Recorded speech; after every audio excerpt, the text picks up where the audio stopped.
אותך בפודקאסט שלי. ממש כיף להיות. כאילו מסתכלת את פה, כן? שיהיה לך ברור שהיא פה. אנחנו באותו מקום. אנחנו אחת מול השנייה. אנחנו אחת מול השנייה. אז היום אנחנו מקליטות פרק בנושא זהות, עוד מעט נספר למה דווקא זהות בעולם העבודה. בעצם כשעשינו את ההכנות לפודקאסט, אז ניסינו לחשוב ביחד מה יהיה הנושא. וזה ככה עלה בכלל מאיזושהי שיחה כזה, שיחת מזדרון וזה, ואמרתי לי, וואי, זה הנושא, זה ממש חם, זה ממש מעניין, אני על זה. וזהו, ואז התכנסנו לנו ופה, דיברנו כמובן קצת לפני זה וזה, ואמרנו, יאללה, אנחנו עושות את זה, אנחנו עושות את הפרק הזה, אז בדרך כלל אם אני מסתכלת לבד, תבינו שאני מסתכלת לה בעיניים, ולא לתוך המצח וזה. זהו, אז בגדול הפודקאסט של דף הנטר, זה פודקאסט שהמטרה שלו זה להעלות מודעות, בעיקר למעסיקים שמשלבים עובדים חרשים וכבדי שמיעה, או שהיו רוצים לשלב אבל שקצת חוששים, והמטרה שלנו באמת זה להביא את עולם העבודה מזוויות שונות של עובדים חרשים וכבדי שמיעה, וקצת יותר ככה לרכך את זה ולהפיק את החששות ולראות איך זה כן אפשרי. ואיפה יושבים האתגרים. כמובן, גם עובדים חרשים וכבדי שמיעה שכבר נמצאים בעולם העבודה ורוצים לשמוע איך זה לאחרים, איך זה מרגיש. כמובן, גם לכאלו שרוצים להיכנס לעולם העבודה ורוצים טיפים. אז בשביל זה אנחנו נהיה כאן כל פעם עם אדם חרש, עובד, ועד שמיעה חרש אחר, שסיפר לנו על הניסיון שלו בעולם העבודה. ונתחיל. אז אני באמת אגיד שגילוי נאות, אני מכירה את אליי מאז שהייתה קטנה וחמודה וקצת רעשנית, והיום היא גדלה להיות גדולה ורעשנית וחמודה. זהו, אז אליי, נשמח קצת שתספרי לשומעים שלנו, לשומעים, בעצם על הגייך קצת, וגם קצת הרקע המקצועי שלך, עד שהגעתי אלינו פה לעמיתה. גילוי נאות, אנחנו עובדות ביחד. אז קודם כל, תודה שהזמנת אותי לפה, באמת כבוד גדול. אני, כפי ששרי אמרה, הייתי זעתותנית קטנה פה ורועשת, עדיין נשארתי רועשת. גדלתי בשמה מכיתה א', ובאמת נשארתי פה עד י"ב. בי"ב, כשקיבלתי פטור מהצבא כמובן, כי למה שהם יגייסו אדם כבד שמיעה? למה שהם יקחו אחריות, והחלטתי להתנדב, ומצאתי את עצמי כמורה חיילת, גם בבתי ספר של חרשים, וגם פה בשמה במועדונים. מאוד מהר, ככה שם מצאתי את המקצוע שלי. זאת אומרת, הבנתי שאני אמורה לעבוד עם ילדים. בזמנו האמנתי שחרשים זה, זאת אומרת, כוח, אוכלוסיית כוח לכבדי שמיעה וחרשים, זה היה האשן שלי. וזה מה שבאמת גרם לי ללכת ללמוד. למדתי באורנים תואר בחינוך מיוחד בהתמחות בחרשים. ועבדתי עוד כמה שנים אחרי זה במשרד החינוך, בבתי ספר וכיתת חרשים. וגם שם הבנתי שאני לא בהכרח מורה, אבל כן מדברת בעולם החינוך. ב10 שנים שאחרי, מצאתי את עצמי עובדת בכל מיני מסגרות בלתי פורמליות, לילדים עם צרכים מיוחדים, ובניתי שם את הזהות העסקית שלי, הקרייריסטית שלי, אחרי 10 שנים מדהימות, עם אוכלוסייה שמאתגרת מאוד של נוער קצה. החלטתי שאני ככה רוצה לעשות שינוי פאזה, וחזרתי למעגלי שמע, חזרתי הביתה, חזרתי למקורות, מה שנקרא. אז אני רגע, כאילו, דבר שם טוב, זה משמח שהגעת, כן? אני, שלא יהיה פה מחשבות אחרות. כאילו, אני אגיד שכשדיברנו לפני זה, אז אחד הדברים שהדליקו אותי, או שכאילו יצרו את הרצון הזה לדבר דווקא על הסיפור הזה של זהות, שהיא מושג מאוד מאוד שאני מתעסקת בו בשנים האחרונות, באמת בהקשר של עולמות של תעסוקה, כמובן שהיא רלוונטית גם במקומות אחרים, אבל זהות היא בעצם הבחירה, כאילו, איך להציג את עצמי, כן, כאילו, אני נכנסת לאיך אני מגדירה את זה כדי שזה יהיה ברור למה הכוונה, איך אני מגדירה את עצמי כשאני כי אני רוצה להציג את עצמי במקום העבודה, כי אני רוצה להציג את עצמי בקורות החיים, לא משנה. ואז הבחירה בזהות יש לה כאילו משמעות. שם אני אומרת שאחד הדברים שהדליקו אותי אצלך, זה שאת באת ואמרת לי, אני בכלל כאילו זה לא אישו. ולמה זה הדליק אותי? כי אני חושבת שזה משהו שהוא יותר רווח ממה שאנחנו חושבים, מה שיש הרבה מאוד אנשים שכאילו, זה לא מסתירים את הזהות, אבל כאילו הזהות שלהם, עם הירידה בשמיעה נקרא לזה ככה, היא לא פרונט, היא לא נמצאת בפרונט. ורציתי כן שתתייחסי לזה, ברמה הזאת של גם מה הזהות שלך, כאילו איך את בוחרת להציג את עצמך, איך בחרת להציג את עצמך במקומות עבודה בעבר. כמובן שפה ידעו שזה כאילו לא... פה זה היה יתרון אפילו. פה זה היה יתרון נכון. משמעותי. אבל עד היום באמת עבדתי בעולם השומעים. אני אגיד שאחד הדברים שאני אומרת על עצמי זה שאני נורא מתעתעת, אני נורא מבלבלת, אני על פניו מאוד מאוד שומעת, אבל בפועל אני לא. בטח אם אני מורידה מכשיר, אז דברו לקיר. אבל אני חושבת שזה גם, זאת אומרת, זה בהקשר של זהות, זאת אומרת, זה הרבה גם בלבלת אותי לאורך השנים. מה אני? מי אני? אני יותר שומעת, אני יותר כבדת שמיעה, אבל אני לא לגמרי שומעת, ואני כן צריכה לשים את זה על השולחן.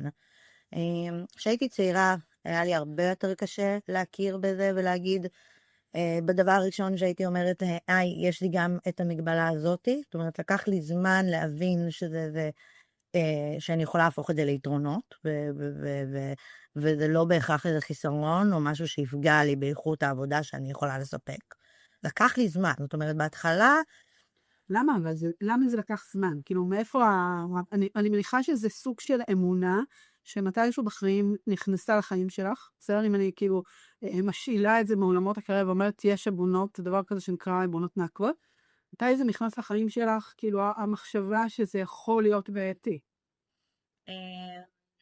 אם את יודעת להגיד, כמובן. אני לא יודעת להגיד מתי, אני כן יכולה להגיד לך, בנקודת זמן שהשתחררתי מצה"ל, עבדתי פה בשמה, ואותה מנהלת, שהיום אני המנהלת במקומה, באתי אליה ואמרתי לה, בואי תעסיקי אותי. תראי איזה טובה אני, תעסיקי אותי. והיא אמרה לי לא. אמרה לי לא, את צריכה לצאת מהעולם. צריכה רגע לגלות את העולם של השומעים. את צריכה רגע להבין איך זה עובד במקומות אחרים. אני נורא כעסתי. לקח לי המון שנים גם להבין מה היא רוצה ממני. היום בדיעבד, אני מבינה. אני מבינה את הצורך שהיה, כי זה אני חושבת מה שבנה. זאת אומרת, כניסה לתוך עולם ומסגרות ואנשים שהם שומעים, שלא בהכרח מכירים את הרקע או את האופן עבודה, ולסגל גם לי וגם לבוסים שלי, לקולגות שלי, איך לעבוד מולי, זה היה מה שגרם לתפנית, זה היה מה שגרם להבין, אוקיי, זה לא פקטור, אבל כן צריך לשים את זה על השולחן, זה כן יכול להשפיע. והדוגמה המאוד קלאסית היא שעבדתי המון שנים עם שומעים, ופתאום אין לי מכשיר, פתאום הוא התקלקל, וצריך לשלוח אותו לשוויץ, למעבדה, ואז אני איזה חודש בלי מכשיר, ואיך מתנהלים איתי? אני לא מפסיקה לעבוד, צריך עדיין להמשיך לעבוד איתי, ואני צריכה עדיין לתת תפוקת עבודה. זאת אומרת, זה המקומות שהבנתי שאני צריכה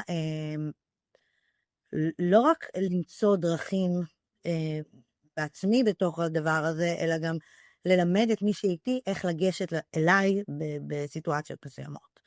כי נכון, ברוב הזמן מאוד קל לגשת אליי, שומעת, נתראות, אבל יש גם זמן שאני לא. ואיך בתוך הזמן הזה עדיין זה לא משפיע לרעתי על התפקוד, או על איך שתופסים אותי בתור עובדת. זה אני חושבת הדברים שגרמו לי לפחות לשנות את ההסתכלות על הדבר הזה. אז בעצם אם אני מבינה נכון, מה שמספרת, זה כן משהו שצריך, כאילו שוב, לעמדתך, כן, יכול להיות שיבואו אנשים ויגידו, אני לא מעוניין לחשוף את הזהות שלי, אני בכלל רוצה שזה הזהות שלי, או זה משהו מאוד אישי, ואת אומרת, אם סיפר מנקודת המבט שלך, שזה משהו שאת כן הנחת בעבודות הקודמות, כלומר אמרת, יש לי ירידה בשמיעה, אבל או שלא.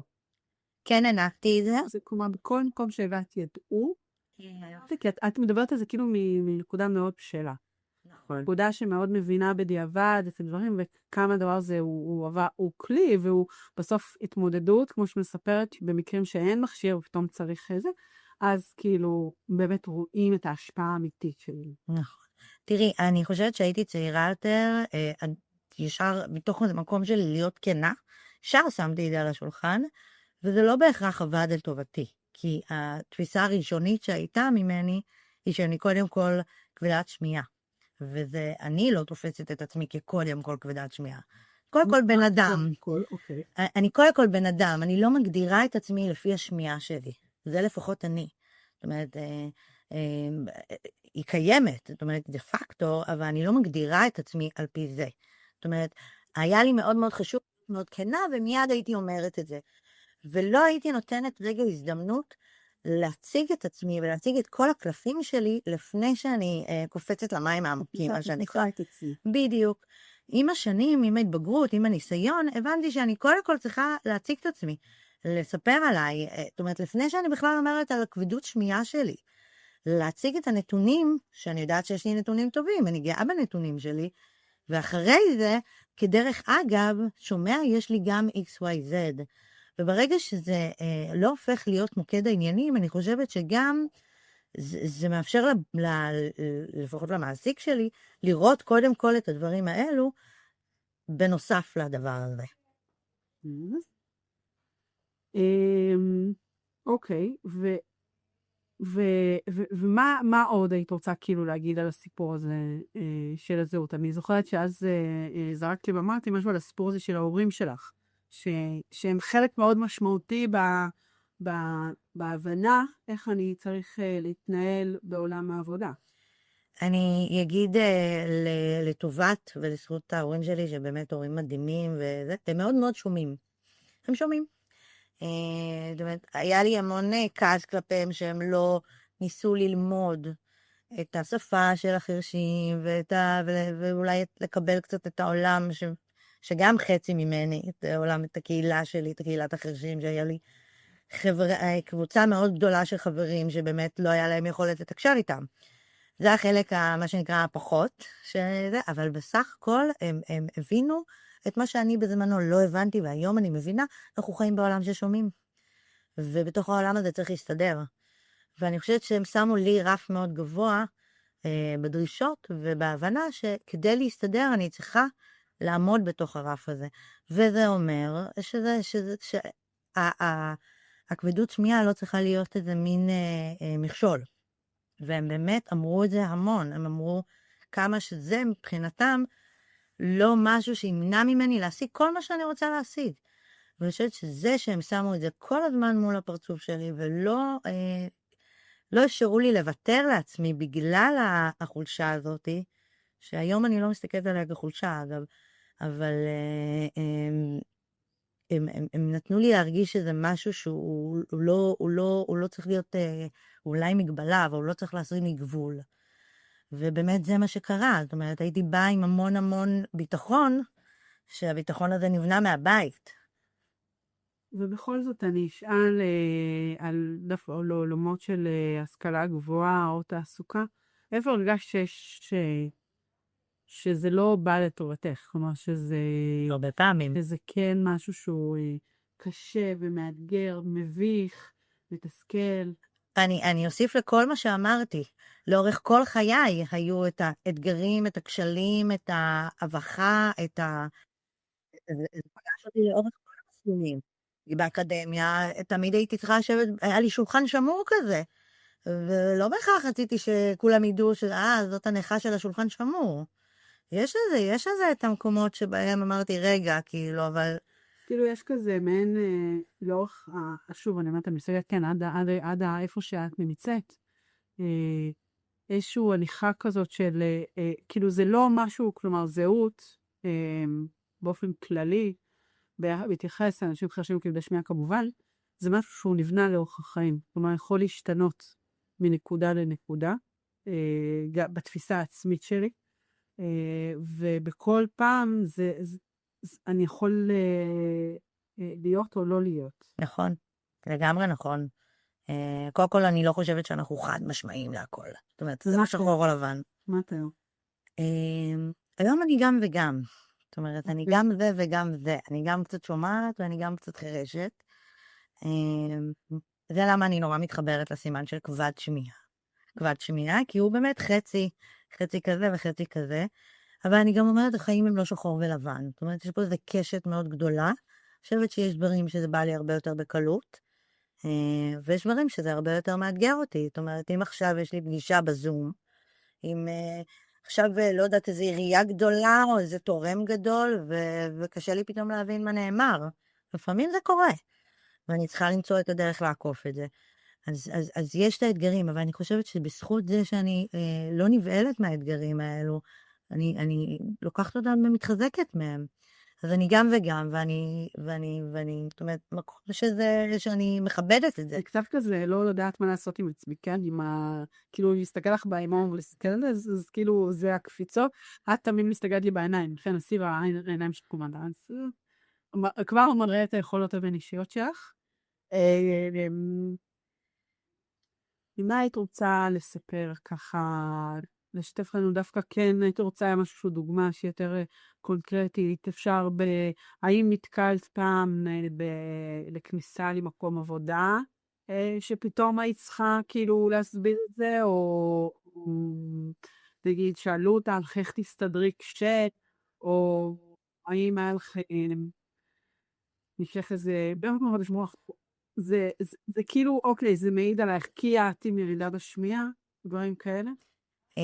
זה לא מעיד עליי, אבל כן היו לי. זאת אומרת, אני זוכרת שבתואר שלי הלכתי ללמוד, בחרתי במסלול לשון. ואותה ראשת חוג שבהתחלה מאוד תפסתי ממנה, וגם גרמה לי בעצם ללכת לחוג הזה, כי התלהבתי מאיך שהיא לימדה. ואז היא הייתה בקורס הראשון שלי, ממש בתחילת התואר, והיא לא ידעה שאני כבדת שמיעה, והיה לנו קורס הגיה, והיא שאלה אם אנחנו שומעים את ההבדל בין המילה הזאתי למילה הזאתי, או בין ההגיה הזאתי להגיה הזאתי. אמרתי לה, אני לא מבחינה בו. ואז היא ניסתה שוב, והיא הבינה שאני לא מבחינה. והיא קצת עקצה אותי. אז אמרתי לה, אני כבדת שמיעה. זה לא בהכרח כי אני לא קולטת. לא עושה את זה בכוונה. אני לא עושה את זה בכוונה, בדיוק. ואז היא ישר אמרה את זה עכשיו מול כל הקורס, כיתה גדולה. אדם שלא שומע לא יכול להיות מורה ללשון. ואני התכווצתי בכיסא, גם ברמה החינוכית, איזה מסר נוראי את מעבירה פה, אבל גם לא יכולים להגיד לי שיש משהו שאני לא יכולה לעשות. באמת האמנתי בזה. עכשיו, עזבי שעזבתי את הקורס והלכתי ולמדתי משהו אחר, ובאמת הצלחתי במקומות שהצלחתי, אבל כן, בהחלט היו אנשים. אני כן יכולה להגיד שהלכתי, ניסיתי להתקבל לבית ספר לשומעים בעצם, בכיתת שומעים, להיות מורה, כן? והם נורא חששו מזה שאם פתאום לא יהיה לי מכשיר, כי זו סיטואציה שכן שמנו אותה על השולחן. גם אני חששתי, זאת אומרת, אני לא יודעת איך זה להחזיק כיתה של 40 ילדים, כאשר אני לא בהכרח שומעת. ואם אני מסתובבת עם הגב, וכותבת על הלוח פתאום, כל מיני דברים שאתה כן צריך לחשוב ולהיות יצירתי על איך עוקפים אותם. אז בי שבסוף, אני חושבת שבסוף, אם הייתי בוחרת להמשיך את הדבר הזה, הייתי מוצאת את הפתרונות. זה בסוף עניין של בחירה, למצוא פתרונות אפשר למצוא להכל. של מי את חושבת שהתפקיד למצוא פתרונות? כאילו בסיטואציה הזאת שבן אדם נכנס למקום עבודה, הפתרונות הם שהעובד צריך לספק, או מה? אני חושבת שזה צריך להיות הדדי. אם אנחנו מכוונים לעולם שאנחנו בעצם מלא בנגישות, וזה יכול להיות בכל תחומי המגבלות, אז המטרה היא משותפת. כי בסוף אתה יכול להרוויח עובד מדהים, מדהים, שיש לו מגבלה כלשהי. ואם אתה מוצא את הדרך לעקוף אותה, אז הרווחת עובד מדהים, והרווחת את הדרך, ומצאת את הדרך לעקוף. וגם העבודה שלי בסוף, אני צריכה לבחור באם אני רוצה להיות מספיק יצירתית ולעקוף את הקושי. וגם אני חושבת שגם צריך המון אמון עצמי.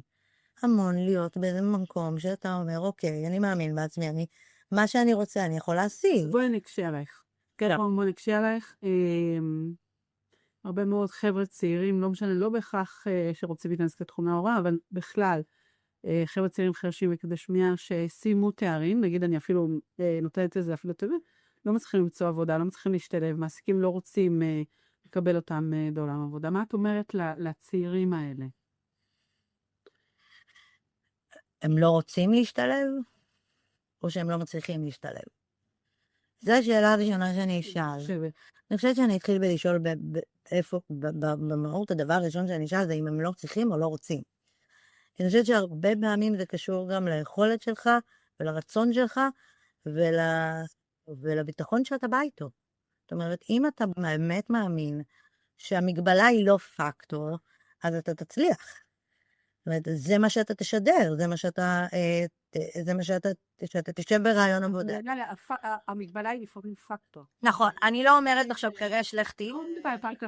לפעמים באמת יש תפקידים, אני מנסה להרחיב את זה, כי זה כאילו נכון, כאילו בא לי להגיד הכל פתיר, בסדר?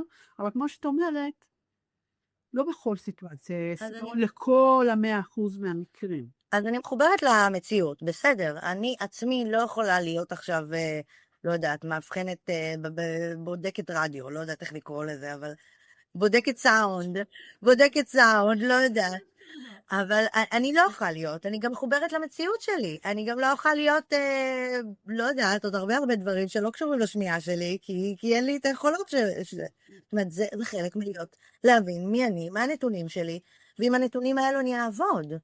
אם אני חולמת בהקיץ, ואני הולכת על פנטזיות, אז אולי אני אצליח, אולי לא, יש פה איזה אימור יפה מאוד. בבקשה, תאמרו, אבל רגע, אם אני אומרת, הרגליים שלי על הקרקע, זה הנתונים שלי, אני טובה ב-XYZ, זה מה שאני אלך עליו. חלק מההבנה של רגע, זה התיק שקיבלתי, זה החבילה.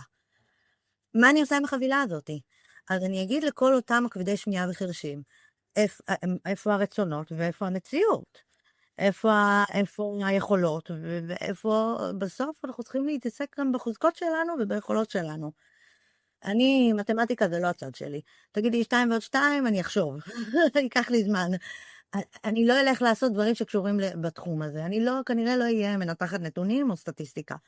כי אני מבינה מה התיק, מה היכולות שלי, ואיתן אני הולכת. עכשיו, יכולתי לעבוד מאוד מאוד מאוד קשה לקרוא את התחת, ואולי להצליח בתחום הזה, אולי. אבל ההבנה שזו לא הנתונים שלי, וזו לא החלק החזק שלי. זו המציאות שבה אני נמצאת. אז בואי רגע, בא לי לשאול אותך עוד איזה משהו לפני שאני אבקש לשאול לך איזה טיפ למעסיקים. כן, מה החלום שלך? מה תהיי כשתהיי גדולה? מה אני אהיה שאני הגדולה? מה בא לך? אני חושבת שאני כבר... אמרת שאת מנהלת תחום של ילדים ונוער פה, נכון? לא אמרתי. אז היום את כאילו פה בעמותה, מנהלת תחום ילדים ונוער, באמת הגעת לפה אחרי תפקיד די משמעותי, שלא מעט שנים, וזה מה שאת עושה. ומה החלום הגדול? אני חושבת שאני כבר במימוש של החלום הגדול בשנים האחרונות. באמת בעולם החינוך, באמת להיות דמות משמעותית, באמת להיות בתוך מקום שאני יכולה לפתח עוד ועוד פרויקטים. אני חושבת שאני כבר מממשת, אבל אני רואה את עצמי בדיוק באותו מקום, בחינוך. זאת אומרת, החינוך... מדהים, כאילו מדהים היום לשמוע את זה, לא שאני אומרת שמקצועות אחרים הם לא, תדעת, לא, אין להם ערך, והם לא כל אחד ומה שהוא בוחר לכם, וזה מדהים לשמוע בחורה צעירה. כזאת צעירה? די צעירה, סתם כאילו מדברת את הדברים האלה. היית רוצה לשאול אותי משהו? מעניין אותך לשאול אותי משהו? מעניין אותי לשאול, בסוף, מה המטרה שלנו בפודקאסט הזה? מי קהל היעד שלנו? החרשים? הכבדי שמיעה? המקומות העסקיים? השונים? באמת מעניין אותי לשמוע מה בסוף אנחנו מוצאים מדי פאנטר. אני חושבת שיש משהו בפורמט הזה של פודקאסט, שמאפשר איזשהו אמת, כאילו איזשהו כנות. בשונה נגיד, סתם כשאתה מפרסם סיפור אצלך בפייסבוק, או שאתה עושה כל מיני, אתה מדבר על משהו, זה סיפורי הצלחה. ופה המטרה שלי היא כאילו לא לתת פתרונות. כלומר, פתרונות אני חושבת שהם טכניים. הם טכניים, ואני חושבת שהמטרה בגדול של הפודקאסט הזה, הוא להביא את הקולות. כלומר, להביא את המחשבות, באמת איך שאנשים מתנהלים בעולם העבודה, כמו שאתה אמרת, דברים מאוד מאוד כך שאהבתי. כאילו, איזה תובנות שככה שעם הדרך הם נבנו, אבל כאילו המטרה זה קצת לקצר לאנשים אחרים, לעובדים חרשים כדי לשמיע את הדרך. כלומר, שנייה רגע לחשוב על דברים שאנשים אחרים כבר עליהם, ולראות איך זה מתחבר אליי, איך אני אדבר את זה. כלומר, ברור שכולנו, כל אחד מביא את הדברים שלו, ולמעסיקים לראות שזה אפשר. כלומר, ממש להגיד, זה אפשרי. חד משמעית. זה הרצון שלי, רצון מאוד מאוד גדול, מאוד מאוד ישמח אותי. אני כאילו חושבת שאחד הדברים שאני אגיד, אני נעה בין הקצוות של סיפורי הצלחה שאני שומעת שמישהו מצליח, לבין נפילה מאוד גדולה שלי, כן? להבין כמה יש פוטנציאל שהוא לא ממומש במציאות, גם, ואני תמיד אומרת שהאחריות היא של שני הצדדים, כלומר שזה לא רק צד אחד. אז זה מה שאני הייתי רוצה להביא. אני כן אשמח לשמוע מה כאילו היית רוצה להוציא מהפה למעסיקים, כאילו מה היית רוצה שמעסיקים ידעו?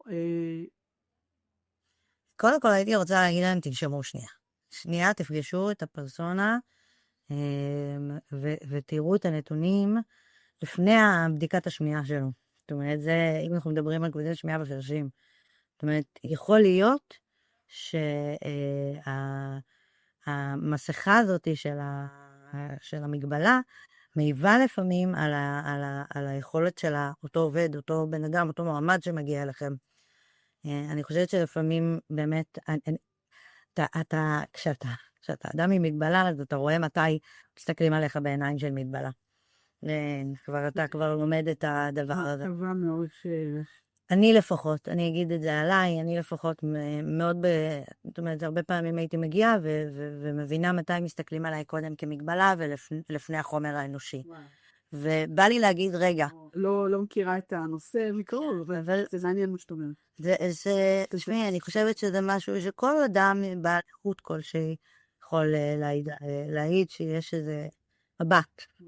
המבט הזה, זה יכול להיות ספק רחמים, ספק האם זה יעבוד, זה כזה מבט שקשה לך להגדיר, אבל בהחלט המקום הזה, הייתי רוצה להגיד להם, רגע, תעצרו, תראו את הנתונים, יכול להיות שאתם מפספסים אנשים שיהיו לכם עובדים חרוצים ומדהימים, אנחנו רואות את זה פה המון, יש לנו פה לא מעט עובדות, במקרה הזה עובדות, אבל כבדי שמיעה וחרשים, חרשות שבאמת מדהימות, ובין אם אנחנו מדברים פה בשפת סימנים ובין אם לא, הן עושות את העבודה והשמיעה היא הפקטור האחרון.